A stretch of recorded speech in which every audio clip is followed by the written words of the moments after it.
সবাইকে জানাই শুভ সকাল। আজকে একদম সকালবেলা একাই এসে গেছি বাগানে, কোনো হেল্পার আনি নাই। কিছু কাজ আছে, যতটুকু পারি সম্ভব নিজের হাতে করে যাব। এই যে দুটো লাউয়ের চারা নিয়ে এসেছি। খুব সকালে লাগালে কোনো অসুবিধা নেই, বিকালবেলা যেহেতু আমাদের সময় হয় না, বিকালটা অনেক ছোট হয়ে গেছে। আর এই যে দেখছেন ডিসপোজাল গ্লাসে আমি এভাবে করে লাউর বীজগুলো লাগিয়ে রাখি। এই গ্লাসগুলোতে একটা সুবিধা আছে, এই যে হাত দিয়ে টিপে টিপে একদম বের করা যায়, নিচের মাটিও নষ্ট হয় না, শিকড়ও কোনো নষ্ট হয় না। এরকম করে আমি অনেক চারা করেছি, শুধু লাউয়ের নয়, টমেটোর চারা, বেগুনের চারা, মরিচের চারা, সব কিছুই আমি এইভাবে করি। আর করি আমার এই কিচেনের সাথে একদম গা ঘেঁষে একটা ব্যালকনি আছে, সেই ব্যালকনিতে বেশি রোদ হয় না, সেখানে আমি চারা করি। সেই জায়গাটা আমার চারা করার একেবারে কর্নার হয়ে গেছে। একটা লাউর চারা আমি এই ক্যারেটে বসিয়ে দিলাম, এখানে আগে থেকে মাটি রেডি ছিল। আর এই বস্তার মধ্যে আমি সবজির খোসা দিয়ে মাটি দিয়ে স্তরে স্তরে সাজিয়ে রেখেছিলাম, অনেক দিন হয়। দেখুন অনেক ঘাস হয়ে গেছে। আজকে এই ঘাসগুলো পরিষ্কার করে দিয়ে এভাবে করে আগে থেকে রেখে দিলে সারগুলো, কিচেন কম্পোস্টগুলো ডিকম্পোস্ট তাড়াতাড়ি হয়ে যায়, তারপরে আমরা গাছ লাগাতে পারি। তাই দুই জায়গাতে দুটো চারা আমি বসিয়ে দিলাম। তারপরে দেখুন বাগান পরিষ্কারের কাজ। আজকে আমি সকালবেলা যেহেতু এসেছি, বাগানটা যতটুকু সম্ভব পরিষ্কার করব।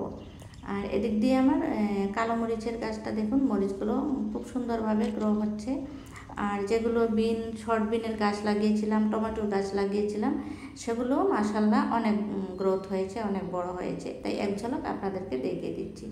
এই যে গ্রো ব্যাগের মধ্যে লাগিয়েছিলাম টমেটোর গাছে, একটাতে দেখেছি ফুলও এসেছে, আর বাকিগুলোতে ফুল এখনও আসেনি।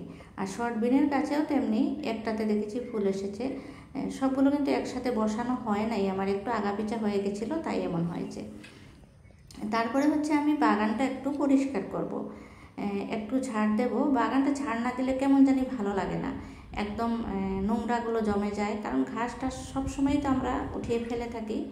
আর এই যে আমার মূলার শাকগুলো দেখুন কত সুন্দর হয়েছে। আর একটু পাতলা করে দিতে হবে, আর একটু পাতলা করে দিলে দুটা তিনটা গাছে হয়তো মূলাও ধরতে পারে। মূলা আমার তেমন হয় নাই, আমি গত বছর দেই নাই, শুধু শাক খেয়েছি। আর করলাগুলোও দেখলাম একটু না, আজকে উঠানো যাবে না, একটু ছোট আছে, আর একটু বড় হয়ে যাক, তারপরে উঠিয়ে নেব। তারপরে এই যে এক পাশ থেকে ঝাড়ু দেওয়া শুরু করেছি। আর আজকে আমি একটা কাজ করেছি, সকালবেলা যেহেতু এসেছি, পাখির কিচিরমিচির শব্দটা আমার শুনতে খুব ভালো লাগছিল, তাই আমি শব্দগুলো মিউট না করেই, সাউন্ডটা মিউট না করেই ভিডিওটা অমনি দিলাম আপলোড। হয়তো আপনাদের একটু ভালো লাগবে। বন্ধুরা, আপনারা যারা বাগান করে ভালোবাসেন, ফুলের বাগান হোক বা সবজির বাগান হোক, অতি অবশ্যই আমার চ্যানেলটাকে সাবস্ক্রাইব করে দিয়ে আমার সাথে থাকবেন। আর ভিডিও পছন্দ হলে অনেকেই আছেন লাইক দেন না, চলে যান, একটা কমেন্ট করে চলে যান, তখন আমি জানতে পারি যে ভিডিওটা দেখেছে, কমেন্টও করেছে, কিন্তু লাইক দেয় নাই। এইভাবে কিন্তু করবেন না। আর এইভাবে করলে আমাদের চ্যানেলের অনেক ক্ষতি হয়ে যায়। আমরা একে অপরের সাহায্য অবশ্যই করতে হবে, সবাই একসাথে চলে যেতে হবে, যেহেতু কষ্ট করছি সবাই মিলে। সবাই সবার ভিডিও দেখবেন, লাইক দিবেন, কমেন্ট করবেন, আর স্কিপ না করে পুরো ভিডিও দেখবেন। আমি যার যার ভিডিও দেখি সবগুলো আমি স্কিপ না করে একদম ফার্স্ট টু লাস্ট কমপ্লিট দেখি। সবাই ভালো থাকুন, সুস্থ থাকুন, হ্যাপি গার্ডেনিং।